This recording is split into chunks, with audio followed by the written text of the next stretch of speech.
ministre, ministre de la Défense, relatif aux incessantes rumeurs de déstabilisation ou de coup d'État à la célébration de la fête nationale. Félicitations du Premier ministre, ministre de la Défense aux forces de sécurité. Rumeurs de déstabilisation. Depuis quelques semaines, plusieurs sources, dont certains journaux de la presse ivoirienne, font état d'une déstabilisation imminente. Tantôt, ces actions déstabilisatrices proviendraient de l'Est par le Ghana ou de l'Ouest par le Libéria, tantôt du Nord ou du Sud par les façades maritimes ou lagunaires. Par l'Est, ce sont les militaires des ex-forces de défense et de sécurité, réfugiés au Ghana, qui mèneraient cette attaque apocalyptique. Par l'Ouest, ce sont environ 20 000 mercenaires libériens annoncés et autres miliciens ivoiriens qui s'empareraient du pays. Par le Nord, ce sont des ex-combattants démobilisés et livrés à eux-mêmes qui seraient prêts à paralyser toute la Côte d'Ivoire. Le Premier ministre, ministre de la Défense, M. Guillaume Kigbafori Soro, qui conduit toutes les réformes dont celle du secteur de la sécurité, suit pourtant l'évolution de la situation de notre pays de très près. Il se veut donc clair et sans détour et lance ses appels. Appel aux populations. Que recherchent toutes ces personnes qui passent le clair de leur temps à propager des informations relatives à la sécurité de la Côte d'Ivoire?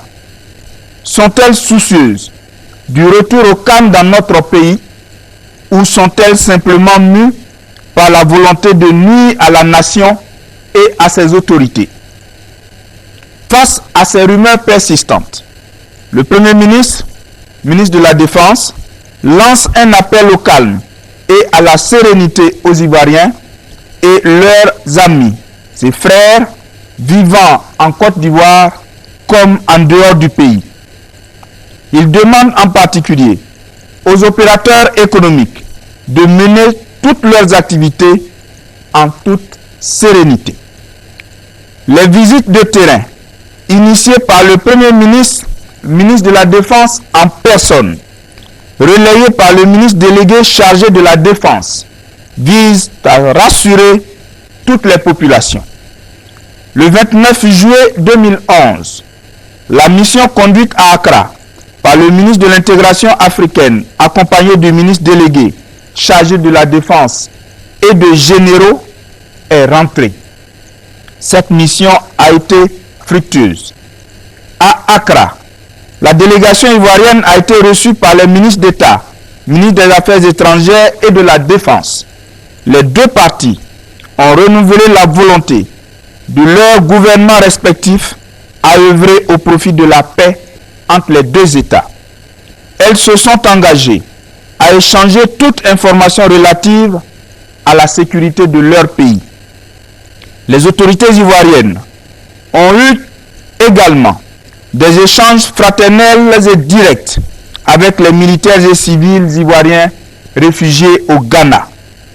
La délégation est rentrée avec les officiers plusieurs fois cités par la presse ivoirienne comme étant les têtes des actions préparées pour déstabiliser notre pays, notamment le capitaine de vaisseau-major Conan Boniface et le lieutenant Oulaï Delafosse. D'autres, comme le capitaine de vaisseau-major Sama Damalan, hospitalisé, le colonel Touri Dadi, opéré hier 29 juillet 2011 vers 13h à Accra, et le lieutenant-colonel Gouanou Alphonse en convalescence, suivant bientôt le mouvement. Appel à la presse. Le Premier ministre, ministre de la Défense, rappelle à tous les Ivoiriens que la Côte d'Ivoire ne saurait être la propriété de quelqu'un. Quiconque n'a donc le droit de confisquer la vie des populations ivoiriennes. Il s'engage, et par la manière la plus ferme, à ramener les valeurs qui ont fait de ce pays ce qu'il est, notamment le respect des autorités qu'il incarne. Le Premier ministre, ministre de la Défense, invite donc la presse, dans toute sa diversité, à accompagner tous les processus engagés pour permettre à la Côte d'Ivoire de reprendre sa place dans le concert des nations. Toute information intéressant la vie de la nation devrait être traitée avec délicatesse. Les populations ivoiriennes sont fatiguées.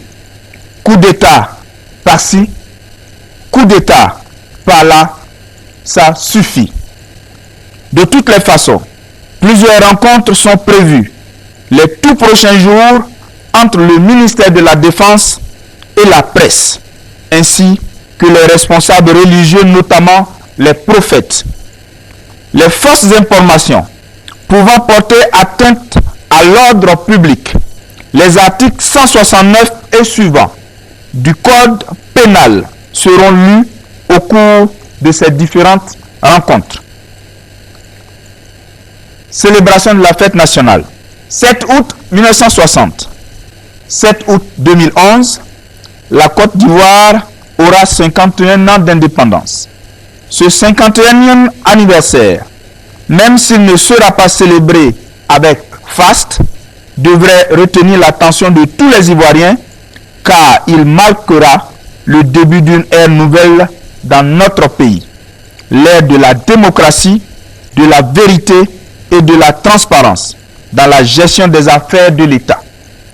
À cette occasion, le Premier ministre, ministre de la Défense, demande à tous les soldats de se mobiliser pour réussir la prise d'armes au palais de la présidence de la République au plateau ou à l'intérieur du pays pour accompagner les autorités préfectorales. À Abidjan, l'armée ivoirienne recevra l'appui d'une compagnie de la musique et artilleurs de l'armée ghanéenne, comme ce fut le cas le 21 mai 2011 à Yamoussoukro, à l'occasion de l'investiture du président de la République. Félicitations du Premier ministre, ministre de la Défense, aux forces de sécurité ivoiriennes. Afin de mettre fin à toute forme d'injustice dans une armée en pleine restructuration, le Premier ministre, ministre de la Défense a, par exemple, mis fin au paiement des primes de guerre aux soldats des ex-forces de défense et de sécurité depuis la fin juin 2011, alors qu'ils n'en avaient pas été prévenus longtemps d'avance. En ne manifestant aucun mécontentement, les soldats n'ont fait qu'obéir à l'ordre de l'autorité. Pourtant, que n'a-t-on pas lu dans certaines presses? Le Premier ministre, ministre de la Défense, saisit cette occasion pour féliciter les forces républicaines de Côte d'Ivoire, les personnels de la police, des eaux et forêts et des douanes ivoiriennes qui ont démontré une leçon de comportement républicain. Afin de parachever le contrôle des effectifs, les salaires de cette fin de mois seront encore payés en numéraire aux soldats. Le Premier ministre, ministre de la Défense, invite les chefs de corps et leurs services financiers respectifs à effectuer le paiement des salaires aux militaires dans la plus stricte rigueur. Faite à Abidjan le 30 juillet 2011 pour le ministre de la Défense, le porte-parole.